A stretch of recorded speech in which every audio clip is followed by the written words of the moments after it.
Salut Internet! Alors aujourd'hui on se retrouve pour un sujet dont je vous ai déjà parlé si vous connaissez un peu la chaîne. On va parler aujourd'hui de jumelles.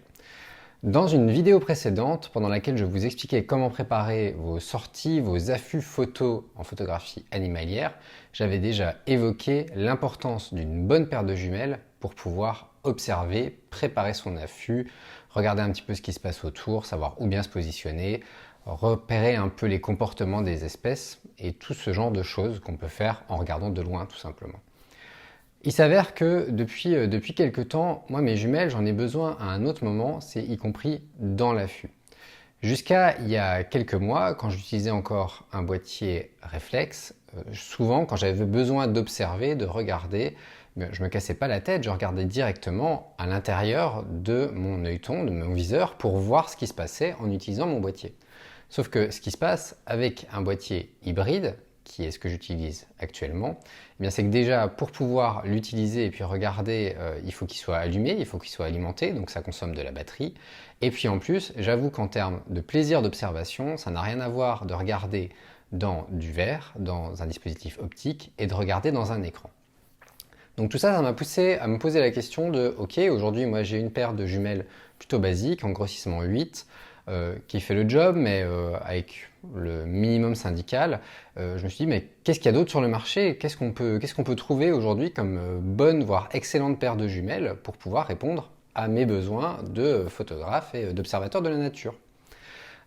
Et donc j'ai commencé à faire ce que vous auriez fait vous aussi. J'ai regardé sur internet, j'ai cherché des avis, des comparatifs, et puis je suis tombé sur une paire de jumelles qui fait pas tant de bruit que ça, mais quand j'ai vu les spécificités, je me suis dit ça vaut le coup d'en parler, ça vaut le coup de vous proposer un test.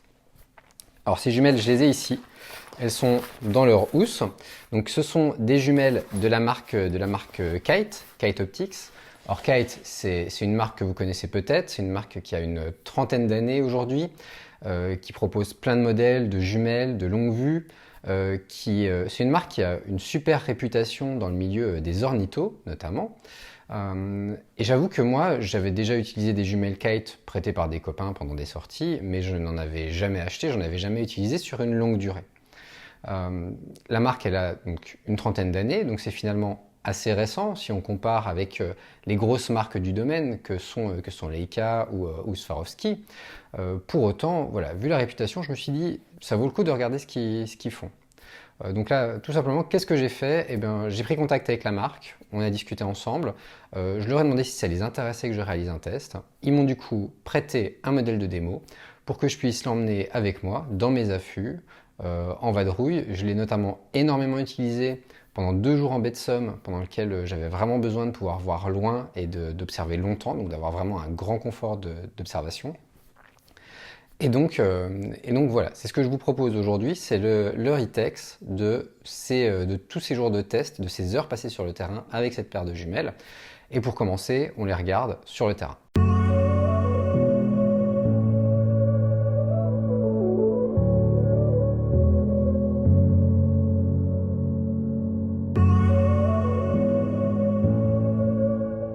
Alors là, typiquement, ce que vous avez sous les yeux, c'est une vue sur le parc du Marcanterre, en baie de Somme, donc des espaces qui sont très grands.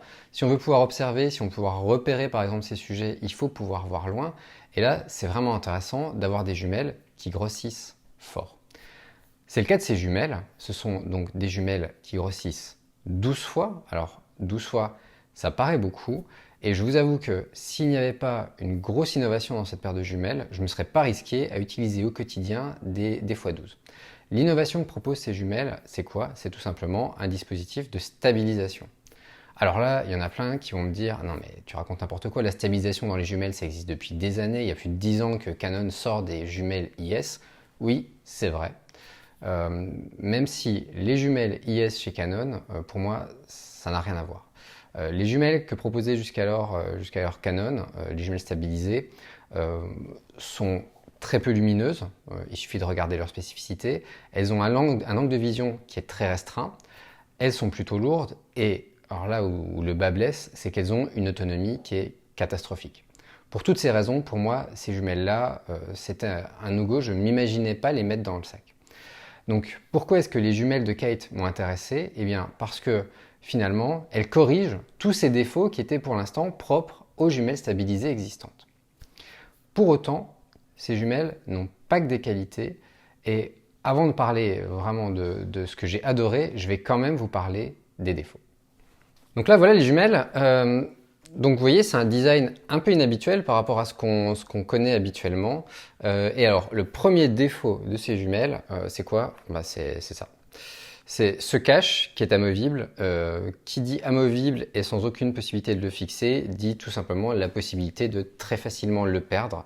Donc ça, j'ai vraiment trouvé ça dommage que Kate ne propose pas un système peut-être avec une fixation ici, donc du coup quelque chose de plus petit qui s'insérerait devant les verres. Enfin, en tous les cas, je trouve que c'est absolument pas idéal, et pour quelqu'un qui baroude, qui se balade un peu, il y a vraiment un risque de perdre très rapidement ce cache.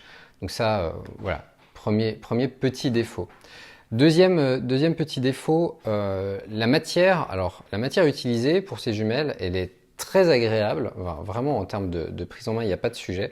Par contre, elle est horriblement salissante. Elle prend la poussière dans tous les sens. Il y a des soirs où je posais les jumelles, je me disais mais c'est pas possible, je les ai traînées dans la terre, même pas. C'est juste en se frottant à droite à gauche qu'elles récupèrent la poussière. Alors, elles se nettoient très facilement, donc en soi, c'est pas un sujet. Mais à ce niveau-là de gamme, c'est quand même dommage. Un autre petit défaut sur cette paire de jumelles, ça va être sa distance minimale de mise au point. Sur ces 12 x 42, on est à 4 mètres. 4 mètres pour celui qui veut utiliser ces jumelles pour, par exemple, identifier des insectes ou des batraciens. C'est un peu long. Normalement, sur une paire en grossissement 12, on devrait plutôt être aux alentours des 3 mètres. Ce mètre de différence, je trouve que c'est quand même dommage. Dernier défaut, et alors par contre pour moi c'est le plus gros défaut de cette paire de jumelles, c'est la solution technique qui a été choisie pour insérer les piles. Alors pour pouvoir gérer le compartiment à piles, il faut dévisser ce petit compartiment. Ensuite, alors là, pas de chance, j'ai ouvert le mauvais. Alors c'est intéressant parce que ça me permet de vous montrer qu'il y a deux compartiments. Il y a un compartiment pour des piles de rechange, et donc l'autre compartiment qui nous intéresse. Alors, et comme ça, vous mettez tout de suite le doigt sur le souci. Donc, le compartiment qui nous intéresse, qui est ici, quand je l'ouvre, un peu de patience. Donc, je peux ensuite retirer mes piles, donc deux piles AA. Et là, commence la galère. Je viens de changer mes piles, je veux le refermer. Et là, je dois revisser. Voilà. Sur le terrain, ça prend un peu de temps. Je trouve ça absolument pas pratique. Et encore là, vous avez de la chance parce que j'ai réussi du premier coup. Habituellement, j'ai beaucoup plus de mal à les visser. Donc vraiment bof. En termes d'autonomie, puisque je vous en ai parlé tout à l'heure, et puisque maintenant on peut attaquer les points forts de ces jumelles, on est sur 120 heures. Alors, 120 heures sur la fiche produit, c'est beaucoup du marketing. On est en vrai à 2 fois 60 heures. Avec deux piles AA, vous tenez 60 heures. Vous avez des piles de rechange dans les jumelles, donc vous pouvez faire 2 fois 60 heures. C'est pas mal. Pile AA plutôt qu'une batterie dédiée, ça a ses avantages, ça a ses inconvénients. Le vrai avantage, c'est que finalement, vous pouvez trouver des piles n'importe où. Avec des piles rechargeables, ça fonctionne comme des batteries. Ça ajoute pas énormément de poids à la paire de jumelles, qui fait environ 700 grammes, qui est extrêmement bien équilibrée. Et donc là, on arrive à l'avantage, la force énorme de cette paire de jumelles, c'est tout simplement que dès que vous mettez les yeux dans les oculaires, vous oubliez complètement tous ces défauts. C'est-à-dire que, alors même si l'angle de vision est un peu plus restreint par rapport à des jumelles classiques, on a une qualité d'observation qui est fantastique. La stabilisation, donc qui s'active avec ce petit bouton-ci. Donc quand vous les activez, vous avez une LED verte qui s'allume ici.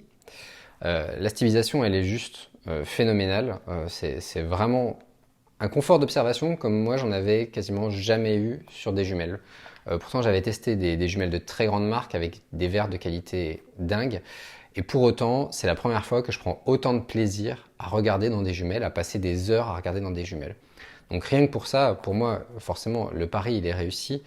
Et oui, ça masque sans souci tous les défauts dont je vous ai parlé, qui sont finalement des soucis qui pourraient être largement résolus, notamment si Kate décide de sortir une nouvelle version. J'ai parlé de l'autonomie, juste un point de détail. Ce qui est pas mal, c'est que les jumelles, on peut les oublier en position allumée. Elles ont un système qui permet de les mettre en veille dès qu'elles sont placées à la verticale, ce qui fait qu'en fait, dès que vous les laissez autour de votre cou et que vous marchez par exemple, eh bien le système va se mettre en veille. Alors maintenant, ce que je vais vous proposer, c'est de regarder directement dans l'oculaire ce que donne cette stabilisation dans les faits sur le terrain. Alors pour ce faire, c'est tout simple, j'ai pris mon téléphone, j'ai visé l'oculaire et j'ai fait des images avec la stabilisation et sans la stabilisation, pour pouvoir tout simplement vous permettre de vous rendre compte, comme si vous aviez les yeux dans les jumelles, de ce que ça donne. Évidemment, et c'est important de le prendre en compte, quand j'ai testé, je tenais les jumelles avec une seule main, le téléphone avec l'autre, donc forcément, c'était plutôt compliqué, vous pouvez imaginer, mais ça montre bien aussi la puissance de cette stabilisation et ce qu'elle peut permettre de sauver en termes de qualité d'observation. Donc là, vous le voyez, je suis en train d'observer une petite bande d'Avocet. Vous avez sur la gauche la version stabilisée, sur la droite la version non stabilisée, et clairement, il n'y a pas photo. On voit directement la différence. Alors du coup, en conclusion de cette vidéo, la question qui se pose, c'est est-ce que ça vaut le coup, est-ce que ça vaut la peine, est-ce que ça vaut l'argent dépensé d'investir dans ce modèle et dans ce type de jumelles? Alors en termes de budget, on est un petit peu en dessous de 1000 euros. Donc si on compare avec des jumelles à grossissement équivalent des autres grandes marques, les budgets sont bien supérieurs, clairement. Donc le positionnement tarifaire qui est proposé par Kite Optics est très agressif, donc plutôt intéressant, vraiment un rapport qualité-prix qui me paraît être vraiment d'un très bon niveau. En termes de confort d'observation, je vous l'ai dit, j'ai jamais rien eu dans les mains qui m'apporte autant de plaisir à regarder dans une paire de jumelles pendant de longues heures, à regarder loin, à regarder près. Enfin, ça fonctionne super bien. Moi, je suis tombé amoureux de ces jumelles. Donc j'ai envie de dire que oui, ça vaut la peine. Si vous avez le budget, que vous êtes à la recherche d'une très bonne paire de jumelles, je ne peux que vous conseiller de voir avec votre vendeur pour essayer ce modèle de chez Kite. Pour moi, c'est tout simplement la découverte de l'année en termes de jumelles. Je les trouve juste fantastiques. Et comme je vous l'ai dit, elles ont plein de défauts, plein de petits défauts, qui à l'usage finalement se font très vite oublié. J'espère que vous avez apprécié cette vidéo, j'espère que vous avez appris des choses. Si c'est le cas, n'hésitez pas à laisser un pouce bleu, à laisser un commentaire, également avec vos questions ou avec vos idées de sujets. Je suis toujours preneur. Si vous voulez soutenir cette chaîne, bien, le meilleur moyen, c'est tout simplement de vous abonner. Je vous remercie encore d'avoir visionné jusqu'à la fin et je vous dis à très bientôt pour de nouvelles vidéos.